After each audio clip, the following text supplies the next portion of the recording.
आपका स्टेटमेंट, बस और कुछ नहीं लिखना है। स्टेटमेंट आपको यहाँ तक भी लिखना है जब स्टेटमेंट है। देखिए कभी कभी ऐसा होता है कि डायवर्जेंस थ्योरम प्रूफ में आ गई, इसका स्टेटमेंट लिखने के लिए आ गया। स्टेटमेंट ज्यादातर लिखने की आता है स्टोक्स थ्योरम का, क्योंकि उसका प्रूफ बहुत कम पूछा जाता है, कारण कि बहुत ज्यादा लेंथी प्रूफ है उसका स्टोक्स थ्योरम का।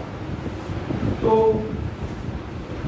इसका मतलब क्या है स्टेटमेंट में बच्चों, आर कोई बंद क्लोज्ड बंद और इस बाउंडेड का मतलब घिरा हुआ है ना, रीजन है, क्षेत्र है किसमें, एक्स वाई प्लेन में, जिसकी बाउंड्री क्या है सी, मतलब उस पूरे रीजन को सी से डॉट किया है और उस सी की जो बाउंड्री है वो कंसिस्ट करती है, क्या कंसिस्ट करती है, फाइनाइटली का मतलब बहुत सारे, फाइनाइटली मतलब जिनकी हम गिनती कर सकें, और कैसे मैंने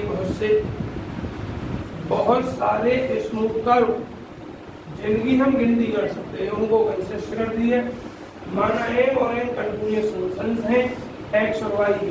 एक्स और वाई के क्यों बच्चों को, प्लेन एक्स वाई है हमारा और कंटिन्यूअस पार्शियल डेरिवेटिव है, और कैसे है, एम का वाई के रेस्पेक्ट में पार्शियल डेरिवेटिव और एन का एक्स के रेस्पेक्ट में पार्शियल डेरिवेटिव आर में। तब बच्चों इतने बराबर इतने होना चाहिए आपका, मतलब ये चीज तो आपने एक्सरसाइज जो एक पढ़ाई और उससे रिलेटेड एग्जाम्पल करे उसमें आपने प्रूफ किया है या नहीं किया। तो जब इस थ्योरम के सवालों को प्रूफ करेंगे तो ये चीज तो तुमको ऑलरेडी आती है, बस मुझे तो ये चीज सिखानी है। समझ में आ गया क्या करना है, यहाँ आर का मतलब है एक्स और वाई की लिमिट निकालनी, ये भी तुम पे आता है। ये कहाँ आता है, तुमने कैलकुलस में पढ़ा चुका हूँ मैं इसको। एक्स और वाई की लिमिट निकालोगे, जो भी कंडीशन दे रखी है, जो भी आपको एम दे रखा है उसका वाई के रेस्पेक्ट में पार्शियल डेरिवेटिव, एन का एक्स के रेस्पेक्ट में पार्शियल डेरिवेटिव यहाँ रखना है, और भी इसी करना है, एक बार एक्स के रेस्पेक्ट में और एक बार वाई के रेस्पेक्ट में। आते दोनों चीजें आपको, पर सवाल करके दिखाना है बच्चों। इसका प्रूफ आज ही इसका प्रूफ करते हैं, कल इसके सवालों पर चलेंगे। चित्र बनाते हैं बच्चों पहले, आवाज नहीं बच्चों, बात बंद करें सभी विद्यार्थी। इंटीग्रेशन कर सकते हैं, ऐसे लगा हुआ है यहाँ पर, ठीक है, ऐसे line integral along the curve C, ये एक्स ये वाई, यहाँ आप इसको बाउंडेड रीजन बनाइए, क्या बनाइए, बाउंडेड रीजन, ऐसे बना दिया आपने। ये आर है आपका, बंद है चारों तरफ से, इसकी इसको सीधे नोट किया बाउंड्री। बच्चों आप देख रहे हैं इस टोटल क्षेत्रों कह रहे हैं हम आर, और इसमें देखो ऐसे निशान से बहुत बने हुए दिखाई दे रहे हैं इसके अंदर, ये छोटे छोटे कर्व हैं, स्मूथ कर्व है, बहुत छोटे छोटे, ठीक है। अब बच्चों आप और हम एक बात देख रहे हैं, ये इसका मैक्सिमम पॉइंट वाई में, ये इसका लोएस्ट पॉइंट, ये इसका ये पॉइंट और ये इसका ये पॉइंट।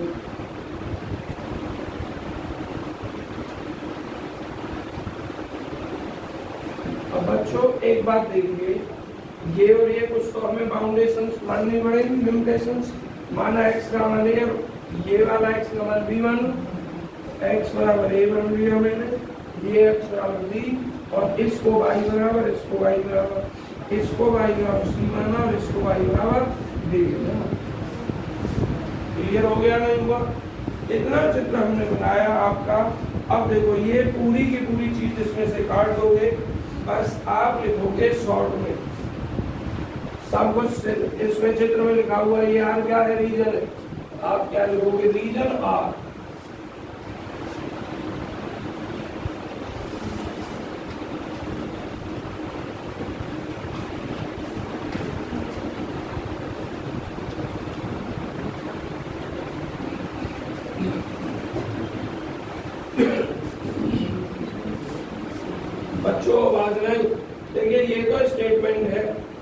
रहा है यहाँ से प्रूफ आपका। प्रूफ में सबसे पहले चित्र बनाएंगे साइड। अब लिखेंगे जो आर है region R can be represented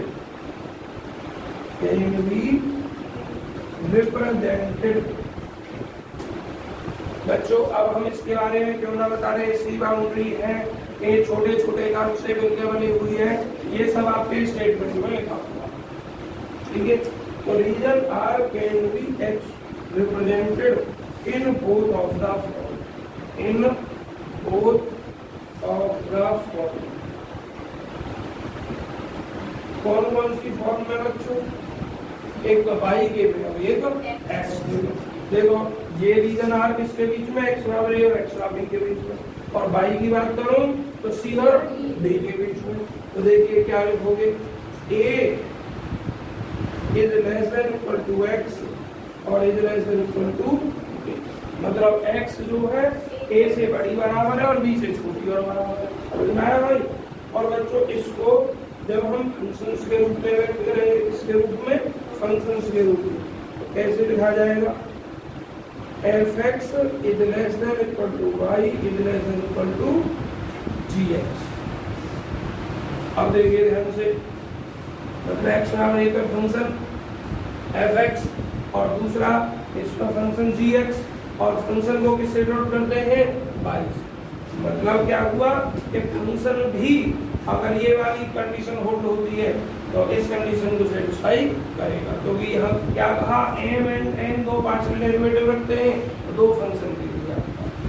और बच्चों n अब दूसरी कंडीशन के लिए लिखिए, इस वाली कंडीशन के लिए लिखिए, तो लिखोगे c इज लेस देन, ये जो y है c और d के बीच में, तो लिखा जाएगा c is less than equal to y और y is less than equal to.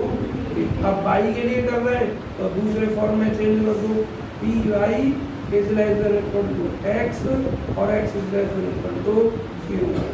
समझ में आ रहा है ना, y बराबर fx लिखा जाता है और x बराबर fy लिखा जाता है। तो यहाँ fx और gx में ये p और q में डिनोट कर दी हमने फंक्शन, इस तरीके से आपको डिनोट करना है।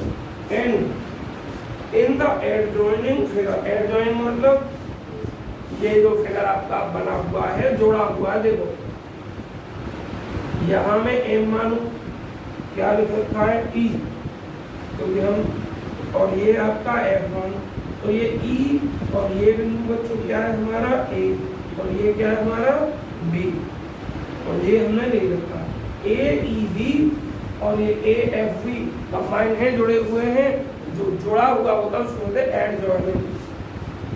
तो इन the adjoining figure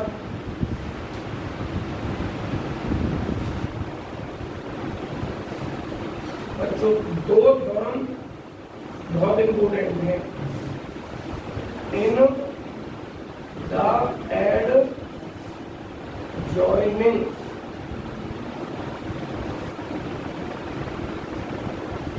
figure,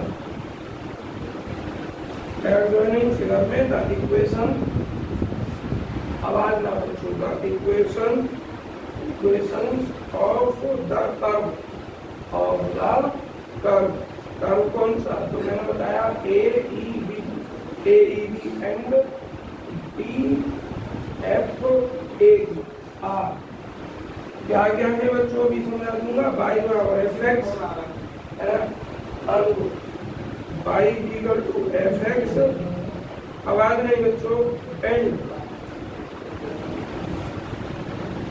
y is equal to gx। जरा पहला इसी की बात कर लो, AEB और BFA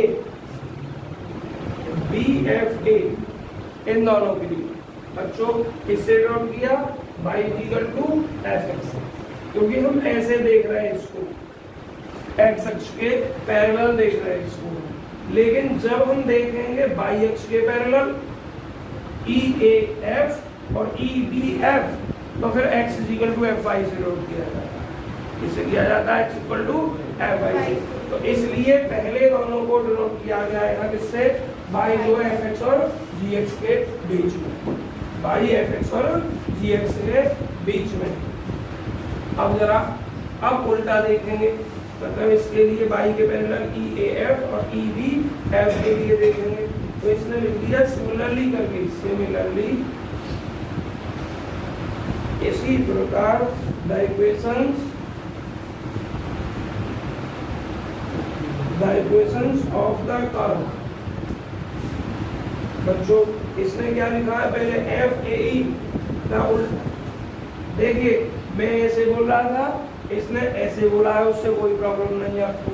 F A E and दूसरा रिवर्स कर दो F B and F B E R respectively.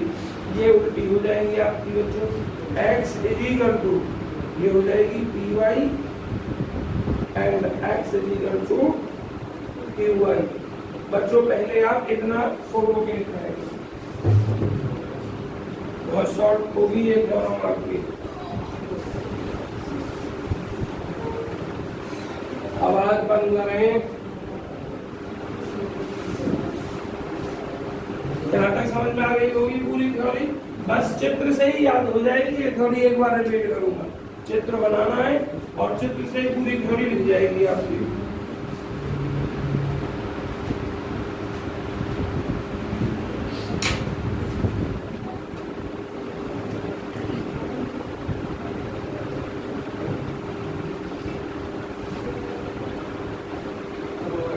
हो गया, चलिए पहले एक बार रिपीट कर लीजिए।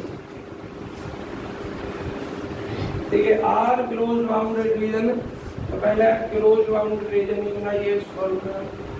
बिंदु नाम दे दीजिए ए बी, ई एफ दे दीजिए, इसको एक्स बराबर एक्स बराबर बी, वाई बराबर सी, वाई बराबर डी दे दीजिए। अब ये जो वाई है ये इस ए एफ बी और ए ई बी के बीच में, ठीक। तो इनकी जो इक्वेशन है वो लिखी गई है। देखो ये किसके पैरेलल एक्स अक्ष के, और एक्स अक्ष के पैरेलल वो y equal to F X से डॉट कर देंगे। तो अब दो फंक्शन हो गए हमारे, ये और एक ये, एक को एफ एक्स से डॉट कर दो, एक को जी एक्स से डॉट कर दो। तो ये जो y है आपका एफ एक्स और जी एक्स के बीच लाई करता है, और x किसके बीच में, a और b के बीच में। तो जरा इसी को लिखिए, x a से बड़ा b से छोटा, और y जो है एफ एक्स और जी एक्स के बीच में, एफ एक्स से बड़ी बराबर जी एक्स से छोटी और बराबर। अब y के लिए आ जाओ, y किसके बीच में, c और d के बीच में। तो लिख दिया y c से बड़ी बराबर d से छोटी बराबर। और अब हम देख क्या रहे हैं, इस y x के पैरेलल देख रहे हैं, y x के पैरेलल x पी वाई बड़ा बराबर और क्यू वाई से छोटा बराबर। क्यों? क्योंकि इसको हमने पी वाई माना, इसकी इक्वेशन, और इसकी इक्वेशन क्यू वाई बना, ये लिख दिया गया। अब इन अब जो इक्वेशन है उनके बारे में बता दिया गया कि ये इक्वेशन क्या है, एफ एक्स जी एक्स क्या है, पी वाई क्यू वाई क्या है, इसकी इक्वेशन है बता दिया है। अब बच्चों इसका प्रूफ करो, मुझे ये पूरा का पूरा रफ करना पड़ेगा। आवाज नहीं भाई,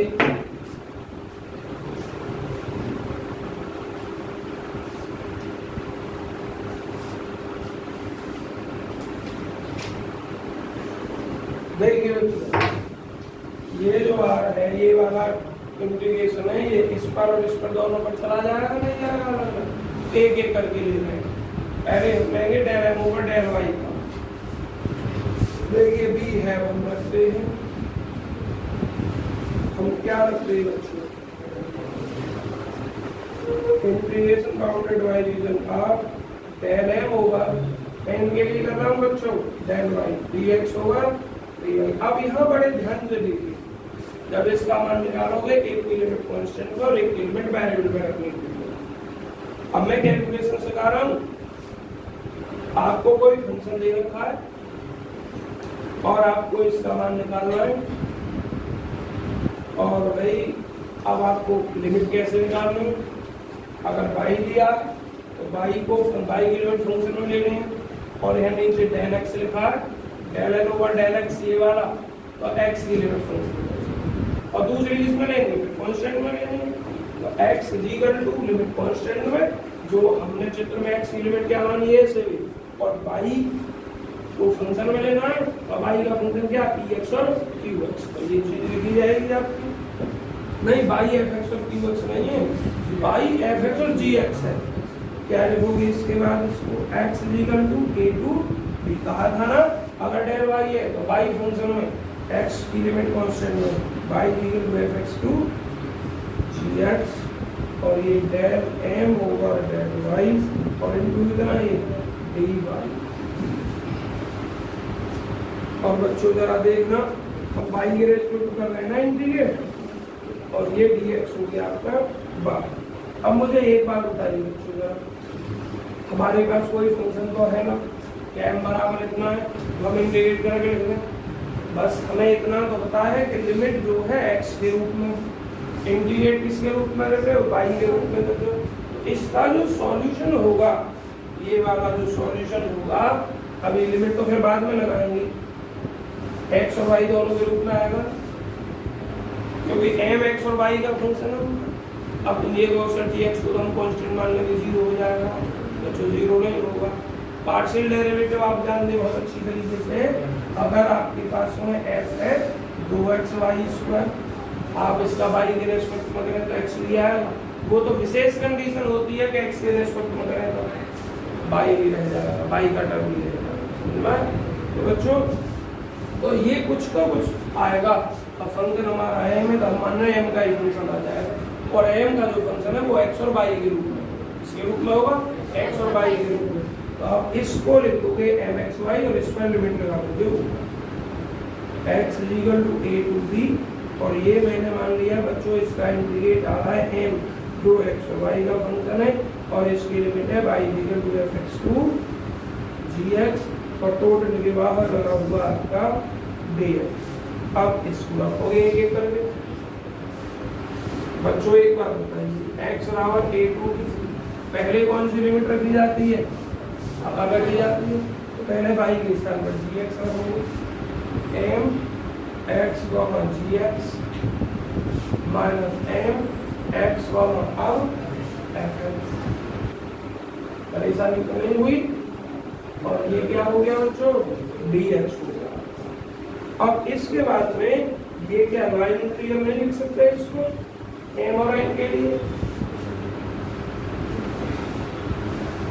आवाज नहीं बच्चों एक मिनट, बस लिमिट क्या है हमारी a to b, line integral में लिमिट चेंज होती है बच्चों, लाइन इंटीग्रल में क्या होती है लिमिट चेंज होती है, जरा देखना। अब इसको जब हम अलग अलग लिखें करके, x बराबर a से b m x into g x D x minus x बराबर a to b m x g x और इंटू कितना एक मिनट, हाँ यहाँ एफ एक्स है, बिल्कुल मानेंगे आपकी बात, ये एफ एक्स और ये डी एक्स। मुझे एक बात बताओ, लाइन इंटीग्रल ऐसे ही तो चलता है, कैसे ए से बी तक चले, बी से सी तक चले, सी से डी तक चले, या फिर लौट के यहाँ तो क्रम सही ना बनना, ए से डी, ए से डी, ये तो लाइन इंटीग्रल बनेगा ना, ए से बी, बी से ए, या बी से ए से बी, इस तरीके से कंडीशन आपको बनानी है। इसका जो पोर्शन था वो देखिए माइनस में था, इसमें था माइनस में था, इसलिए अगर मैं इसको चेंज करूं तो ये प्लस हो जाएगा पूरा का पूरा, इसलिए हम इसको चेंज नहीं करेंगे, पहले इसको चेंज करेंगे, और जब इसको चेंज करेंगे बी टू ए लिखेंगे तो बच्चों माइनस का पहले सीधे वेक्टर में माइनस लगाना पड़ेगा, और माइनस लगाना पड़ेगा m x c x D x minus x equal to a से बी एम एक्स, बच्चों थोड़ा समझने का काम है, माइनस पूरे में कॉमन है, माइनस चिन्ह अपने पूरे में से कॉमन ले लिया, और बच्चों माइनस आवाज नहीं, माइनस चिन्ह कॉमन लेगा, हम लिख सकते हैं। अब मुझे एक बात बताओ, माइनस चिन्ह कॉमन लूंगा, दोनों प्लस के रह जाएंगे, आगे पीछे लिख सकता हूँ पहला इसको एक्स बराबर ए से B M X F X D X B से बी ए और एम एक्स जी एक्स, और ये कितना तो जरा देखो भाई, ये लाइन इंटीग्रल कोएफिशिएंट नहीं जाएगा, पार्टों में बट गया। तो बच्चों इसको हम लिख देंगे माइनस, लाइन इंटीग्रल का साइन बनाइए, कर्व लिख दीजिए सी और फंक्शन किसका है x, y। ये सब लिमिट सी में आ गई। क्लियर हो गया। सिंस y = fx रिप्रेजेंट करता है द कर्व, इस लाइन को आप स्वयं लिख देना, लिख लीजिए। और यहाँ मान लो इक्वेशन नंबर 1, क्या मान लो, और ये 1 है किसका मान बच्चों, ये मान किसका आया है, ये इसका आया।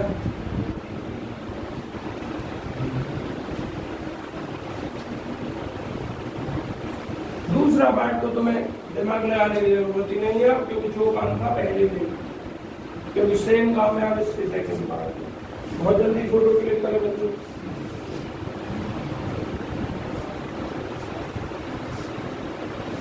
बहुत जल्दी फोटो क्लिक कर रहे हैं आप।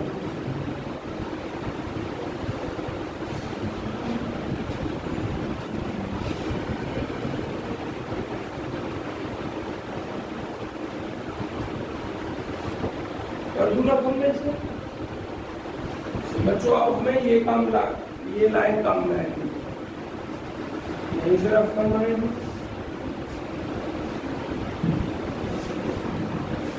आप समझिए क्या करना है। अब मैं दूसरा पार्ट लेना, दूसरा पार्ट कौन सा, ये वाला टैन ओवर x, और इसको रिजल्ट को प्लस में लाना। तो ये इधर क्या है, पहले वाला प्लस में हो गया। अगली लाइन में सिमिलरली, बिल्कुल इसी तरीके से सिमिलरली।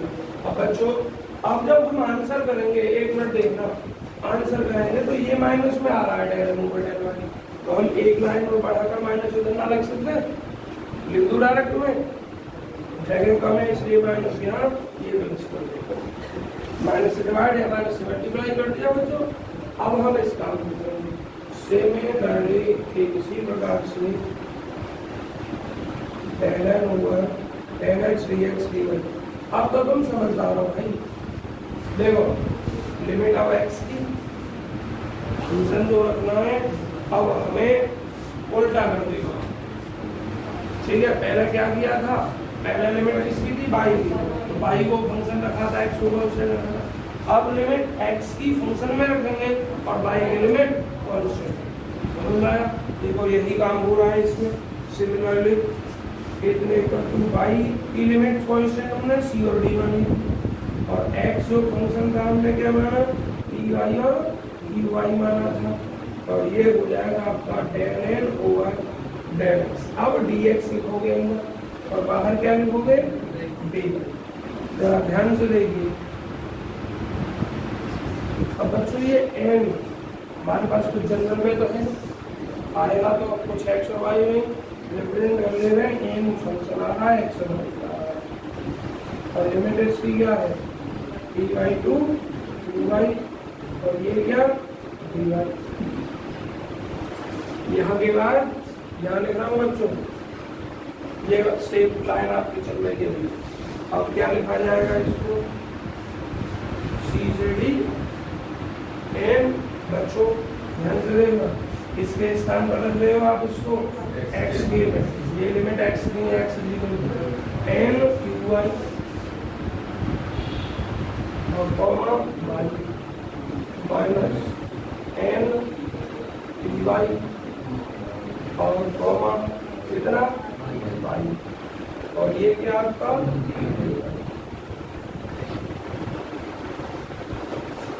क्लियर।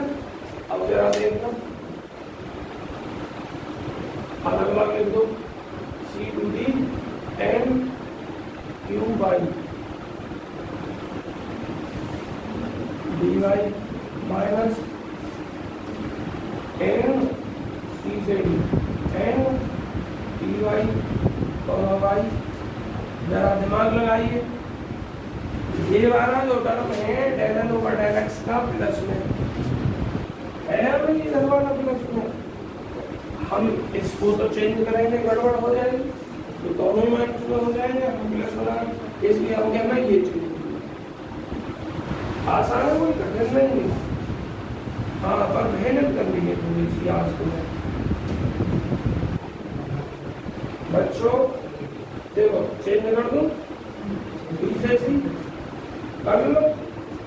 आपको इस थ्योरम को या फिर आज से पहले लेक्चर में, लेक्चर नंबर कौन सा होगा आज से पहले? 5। लेक्चर 5 और लेक्चर 6 में से कोई भी काम आपसे कल कर सकते। ये समझे कि 15 मिनट का टेस्ट होगा, 20 मिनट का, आधा घंटे का। अगर ये थ्योरम को प्रूफ करने के लिए तो आधा घंटे लग जाएगा, 20 से 25 मिनट, और सवाल होगा तो 10 से 15। लेक्चर 5 और लेक्चर 6 का पहले 20 मिनट आपका टेस्ट में तैयार हो गया। क्लियर? अब वो मेरी मर्जी है कि मैं तुमसे तैयार करवा रहा हूँ, बोलकर करवा रहा हूँ, वास्तव में टेस्ट लूँ या ना। और इतना टीचर को जानकारी रहती है कि बच्चे क्या सोच रहे हैं। अगर पढ़ के नहीं आओगे तो टेस्ट नहीं दूंगा, इसलिए पढ़ रहा है। आवाज नहीं, बात नहीं, ये समझे कि टेस्ट आपका है। अब यहाँ से आप लाइन इंटीग्रल लिख देंगे। देखिए, सी से डी और डी से सी, लाइन इंटीग्रल लिख दें सी और n x y. Line integral C function n x y. Short में आपका जैसे ये वाला लिखा हुआ था वो लिख दिया। और ये आया बच्चों किसका मान है? ये इसका मान है।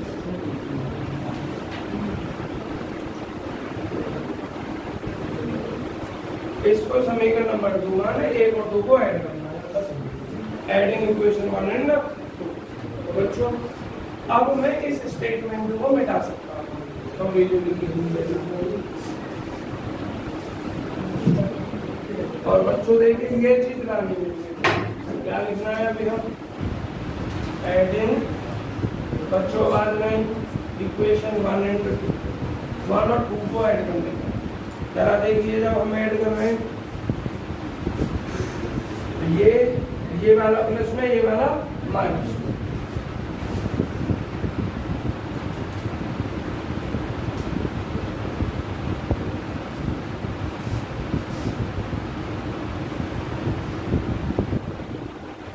और ये तो दोनों प्लस में ही है।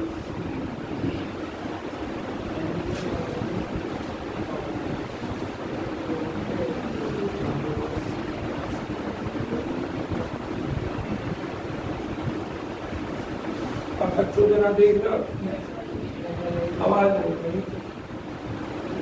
अब इसको हम शॉर्ट में क्या लिख सकते हैं? कुछ कॉमन है, देखो ये भी del N over del x minus del N over del X DX लिखा।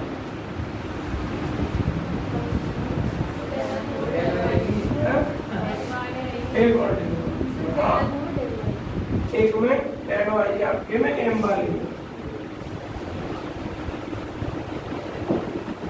और बच्चों इसको शॉर्ट में लिखेंगे, लाइन ब्रैकेट करो। देखिए क्या लिखना है? Line integral M D x plus N D Y short, M D x plus N D hence proof. अब बच्चों यहाँ से तुम्हें एक चीज भी प्राप्त होना, एक कंडीशन प्राप्त होगी। क्या प्राप्त होगी? ये जो सवाल दे रखा हो इस रूप का, dx के गुणांक को m मानना है और dy के गुणांक को n मानना है, और उल्टा ही करना है। dx के गुणांक को m मानना है, dy के गुणांक को n मानना है। और ये dx का गुणांक है, लेकिन m का पार्शियल डेरिवेटिव y के रेस्पेक्ट में करना है। तो ये dy का गुणांक है, लेकिन n का पार्शियल डेरिवेटिव x के रेस्पेक्ट में करना है। समझ में आया? ये थ्योरम का प्रूफ है आपका। इसके बाद में नीचे की थ्योरी में क्या लिखा हुआ क्या नहीं, सबको काट दो, कुछ नहीं, यही लिख देना है। बच्चों अब ग्रीन थ्योरम दे दिए आर्टिकल नंबर 6 में वेक्टर नोटेशन में, वेक्टर नोटेशन में स्वयं अपने आप देख लेंगे। आप कुछ सवाल देखेंगे।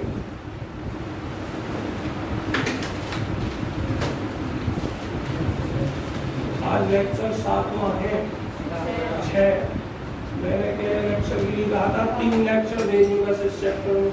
एक कल हो गया है, बच्चों ज़्यादा हो सकते हैं। हाँ, क्योंकि अभी तो डाक बहुत जरूरी होगी। चलिए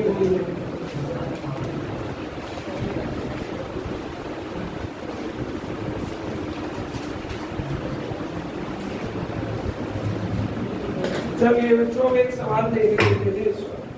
देखो आवाज में सवाल दो तरीके से पूछा जाता है कि ग्रीन थ्योरम का यूज करके इसका मान ज्ञात कीजिए। और ग्रीन थ्योरम में मान दो तरीके से निकालना है। LHS बना कोई कंडीशन दे के उसका मान निकलवा रहा बाय यूजिंग ग्रीन थ्योरम, तो आप लेफ्ट हैंड से निकाल दीजिए, राइट हैंड से निकाल दीजिए। राइट हैंड लाइन इंटीग्रल वाला, लाइन इंटीग्रल कल से जा चुका हूँ, अगर चुका हूँ तो जरूरी नहीं है कि हम अपने इस आर का यूज करके डबल इंटीग्रल करके यूज करें निकाले हम। अगर उसने कह दिया बाय ग्रीन थ्योरम तो आपको इसका मान निकलवा रहा डबल इंटीग्रल का, तो आप लाइन इंटीग्रल का यूज करके दोनों का मान तभी निकालना है जब आपको वेरीफाई करने के लिए कहते वेरीफाई कीजिए कि ये ग्रीन्स थ्योरम सेटिस्फाई हो रहा है, तब आपको लाइन इंटीग्रल भी करना है और आपको डबल इंटीग्रल करना है। चलिए बच्चों एग्जाम्पल नंबर 1, एग्जाम्पल नंबर 2 और एग्जाम्पल नंबर 3, 4 एग्जाम्पल हैं 5, और आप 3 सालों को कर लें, 3 साल फिर एक्सरसाइज देकर चलेंगे। देखिए आवाज बंद बिल्कुल। पहले आपको एक एग्जाम्पल ही करवाई दे रहा हूँ। एग्जाम में पहला दूसरा तीसरा 3 करने वेरीफाई। देखो सेकंड आसान रहेगा, फर्स्ट कठिन रहेगा क्योंकि फर्स्ट में कर्व बनना है, इसमें सीधी सीधी स्ट्रेट लाइन बननी है, ठीक है। फर्स्ट थोड़ा टिपिकल है और सेकंड में तो बस एक मान निकालना है केवल आपको, इसमें दोनों मान निकालना। अगर तो मैं सेकंड टाइप का करवाना तो एक्सरसाइज का सेकंड टाइप का। एग्जाम्पल नंबर 1 बच्चों अगली एक्सरसाइज इंपोर्टेंट है इससे, तो ग्रीन्स में कम काम आता है आपका, डाइवर्जेंस वाली ज्यादा इंपोर्टेंट है, क्रॉस डाइवर्जेंस वाली। देखिए verify Green theorem in the plane, और आवाज में आए आपको ये दे दिया xy + y square dx + x square dy। c के बारे में बताया, here C is the closed curve, C is the closed curve of the region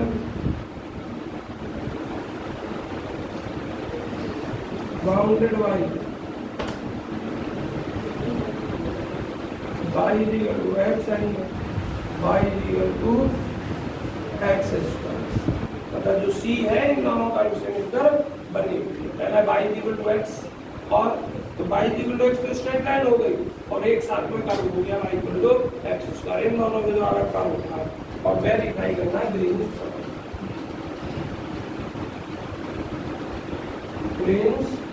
theorem. अब जो ग्रीन्स थ्योरम वेरीफाई करने के लिए देखिए verify to verify Green's theorem को वेरीफाई करने के लिए we have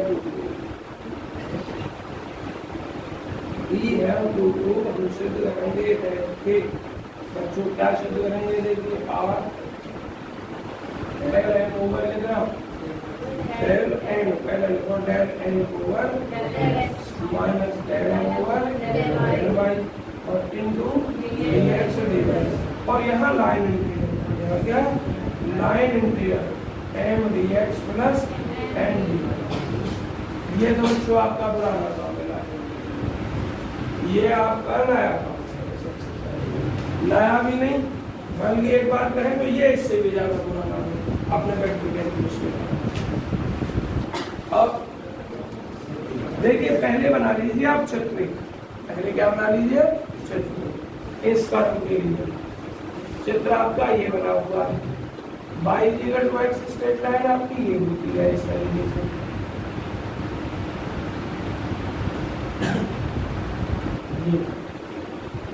y equal to x और किसके द्वारा y equal to x square के द्वारा, दोनों के बाउंड।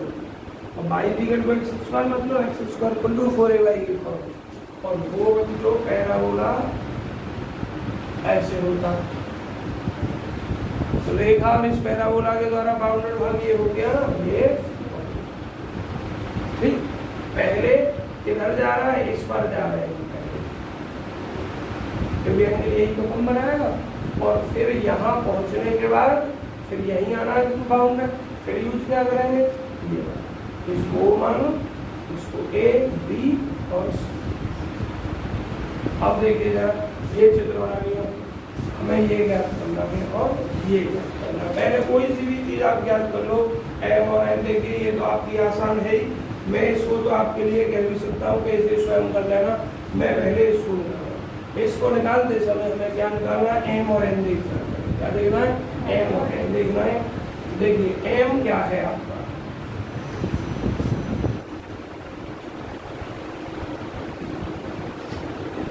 पहला लिखो इसको, equate integral X Y plus Y square D x plus X square divide 2, इससे करते हैं तुलना करो एम डी एक्स का coefficient X Y plus Y और डी वाई का कोएफिशिएंट एन और इधर एक्स।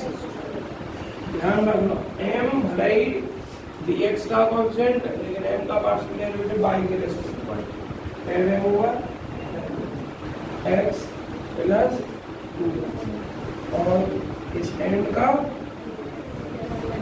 x के रेस्पेक्ट में कितना हो जाएगा। अब आइए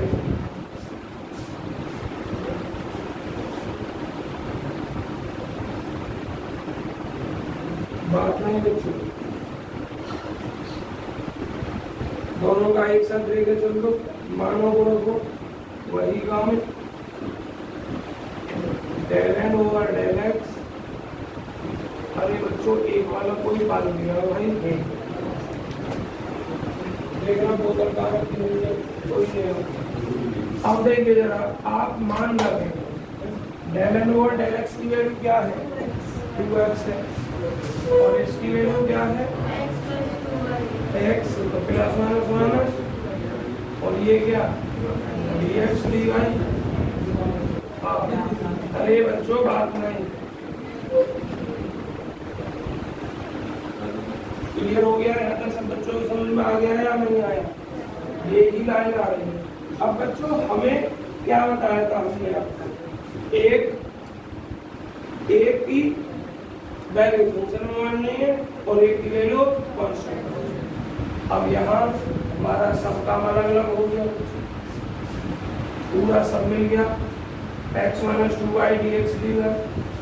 अब जरा देखिए आप क्या क्या कर सकते हैं, आपका जो इंटरसेक्शन पॉइंट है दोनों का, यहाँ से यहाँ, दोनों का यहाँ से यहाँ। अब बच्चों दोनों जो कर्व है, एक कर्व आपका y equal to x square और एक कर्व आपका y इक्वल टू x। अब y की लिमिट x के रूप में तो नहीं है, अब x को y के रूप में क्यों बनाया, हालांकि बना सकते हैं, लेकिन जब हमें पहले से बना हुआ देख तो हम चेंज होता है y एक्स स्क्वायर से x। चलिए y जब हम फंक्शन में मान लेंगे तो x में कांस्टेंट मान लेंगे, कांस्टेंट बता रहे हैं।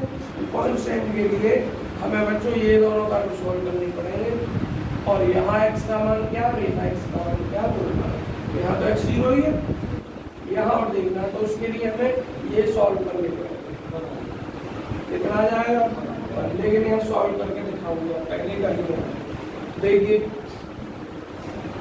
इस सवाल को करने से पहले, यहाँ आप करने से पहले आप सॉल्व कर लें।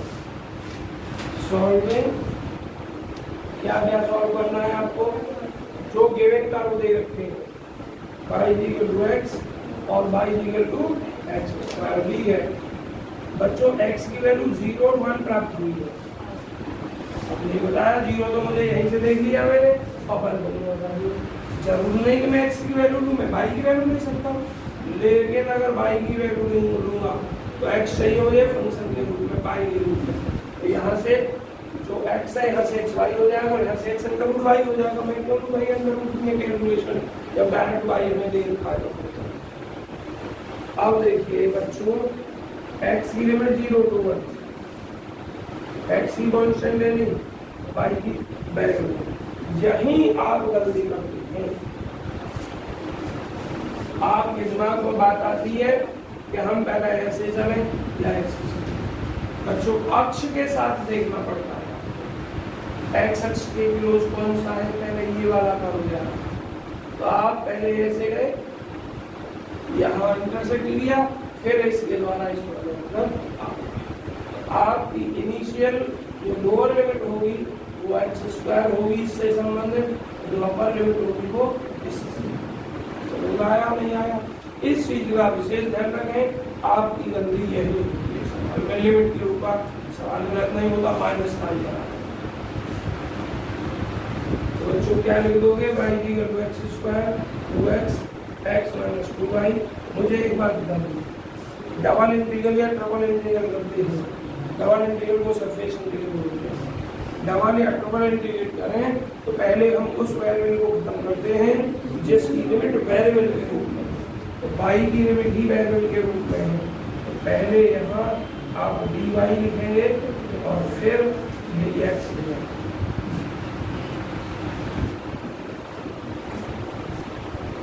y के रेस्पेक्ट में करिए x Y minus 2y square होते 2 से कट गया y एक्स स्क्वायर से x, और ये देखना ऐसे ही कर रखा है। अब बच्चों यहाँ आते हैं, x बराबर 0 to 1, ये रखी हमने लिमिट, अपर लिमिट रखी है, y के स्थान में x रखूंगा तो एक्स स्क्वायर हो जाएगा माइनस, और यहाँ रखूंगा तो एक्स स्क्वायर। अब माइनस लोअर लिमिट लगानी है, ये एक्स की घात 3 हो जाएगा, और यहाँ रखूंगा तो एक्स की घात 4 हो जाएगा। ये 0 हो गया, ये बचा माइनस बाहर ले लिया, एक्स की घात 3 माइनस एक्स की घात 4। एक काम ना करें, माइनस से गुणा कर दें तो एक्स की घात 4 प्लस हो जाएगा, एक्स की घात 3 माइनस हो जाएगा। इंटीग्रेट एक्स की घात 5 बटे 5, एक्स की घात 4 बटे, जब हर रखेंगे 1 बटे 5 और 1 यहाँ रखेंगे तो 1 बटे 4, 0 रखेंगे 0। ये कितना हो जाएगा बच्चों, -1/20। बच्चों लेफ्ट हैंड साइड आपकी इतनी आई -1/20। क्लियर हो गया नहीं हुआ? किसी को कोई संदेह हो तो बताओ। वैसे मेरे हिसाब से तो होना नहीं चाहिए, क्योंकि ये वेक्टर कैलकुलस में, इंटीग्रल कैलकुलस में कैलकुलेशन के सेकंड पार्ट में आपने पूरा पढ़ा है एक्स। फिर भी अभी एक सवाल एक्सरसाइज से हम निकालेंगे। एक बात ध्यान रखना, अगर ये रहे वेरी यूजिंग ग्रीन्स थ्योरम, इसका मान लगाइए। ध्यान सुनना, क्या करें, ग्रीन्स थ्योरम का प्रयोग करके इसका मान लगाइए। तो आप मजबूर नहीं है कि इसको कैलकुलेट करें, आप ये भी तो जानते हैं बाई ग्रीन्स थ्योरम इतने बराबर इतना होता है, तो इसका मान निकाल लें जो तुम आता है। ठीक है, और मैं निकालूंगा क्योंकि ये दूसरे रूप में लिखा हुआ है और आपके सामने वो फंक्शन दूसरे रूप में लिखा है।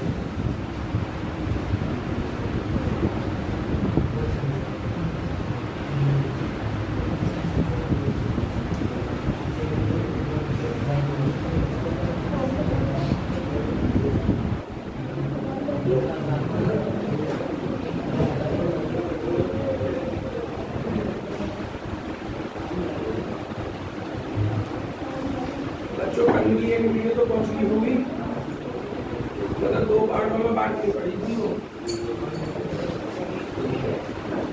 दूसरी और ये रफ एक पार्ट। अब इसका राइट हैंड पार्ट करेंगे। बच्चों आवाज बंद कर दें आप सभी।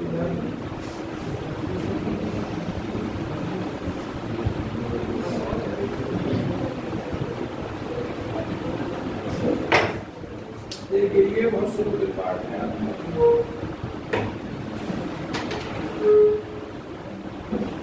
आवाज नहीं करें, लिखेंगे RHS line integral MDX plus integral. क्या कर रहे हैं आप, ये वाली चीज वही होती है जो साल में हम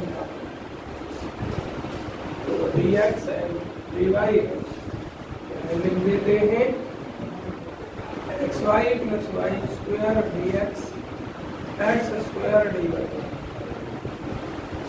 बच्चों किसी एक वेरिएबल में बदलना, किसी एक वेरिएबल में बदलना, या तो x बदल लिए या y बदल लिए। x में बदलना है y को तो dy पे dx में बदलना है और फिर उसकी बच्चों फिर से वही काम। अगर आप y को x मानोगे तो x की लिमिट कांस्टेंट होनी चाहिए, ठीक है। और अगर आप फंक्शन को x बराबर y के रूप में रखोगे तो y की लिमिट कांस्टेंट होनी चाहिए। समझ आया? जब हमें y स्वयं फंक्शन में दे रखा है, x में दे रखा है, तो हम इसको x को फंक्शन में क्यों चेंज करें? x की लिमिट निकाल लेंगे। लिमिट निकली हुई है, x की हमारी क्या थी 0 to 1, x वैरी दे रहा था 0 to 1 देखो सवाल में। Now let us value time integral along C along y equal to x square इसके द्वारा बैरिज के द्वारा। क्यों? क्योंकि बच्चों आप देख रहे हैं क्या दो है हमारे पास, एक y बराबर x है तो एक y बराबर x स्क्वायर। ये भी वेरिएबल, ये भी वेरिएबल, ये वाली रेखा,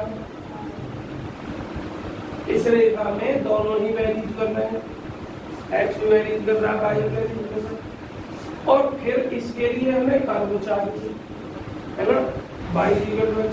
और वो एलोंग का कर्व किसके एलोंग गया है? पहले इसी के सहारे तो गया, ऐसे दोनों को।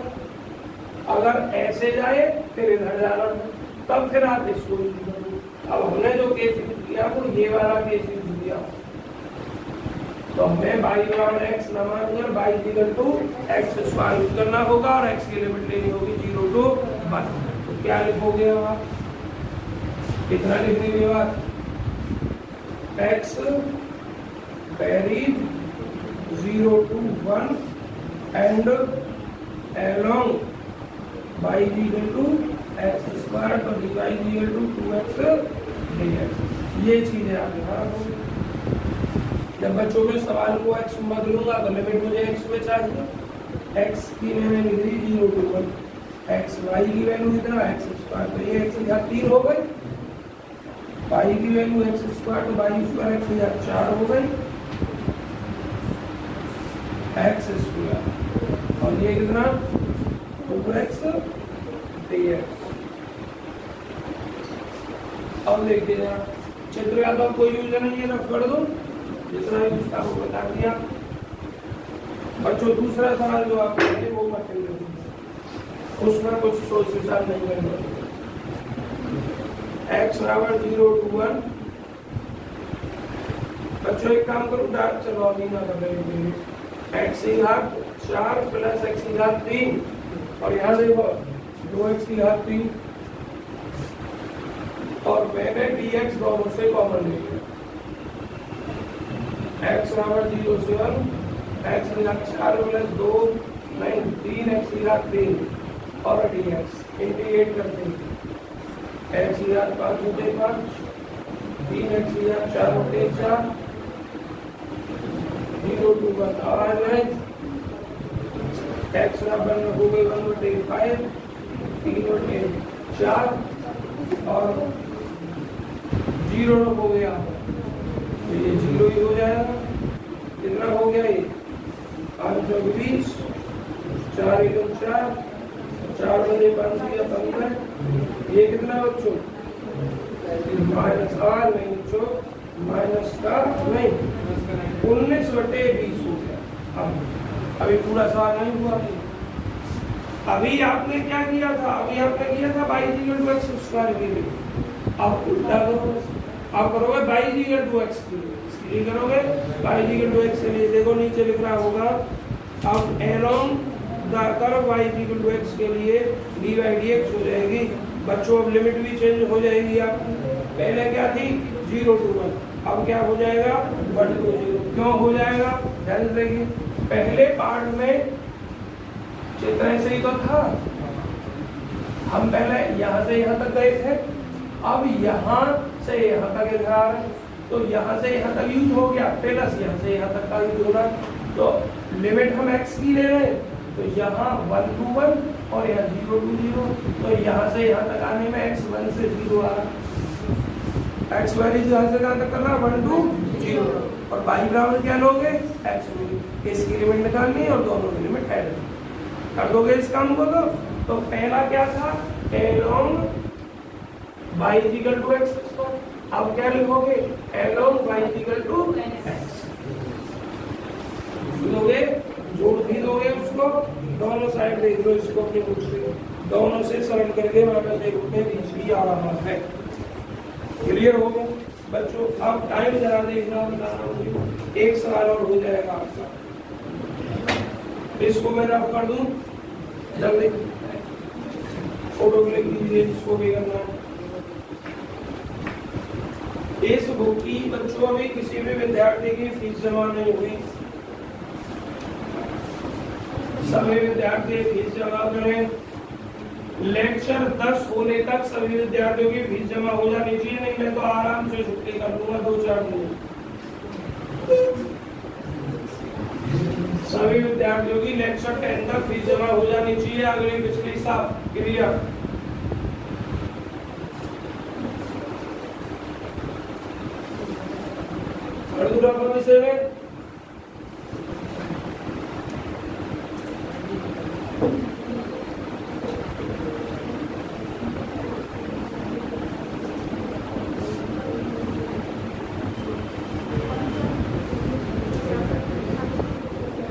बच्चों अगर यूनिवर्सिटी के पेपर 15 अप्रैल से स्टार्ट होते हैं लगभग, तो तुम्हारे पेपर 15 दिन बाद स्टार्ट होंगे।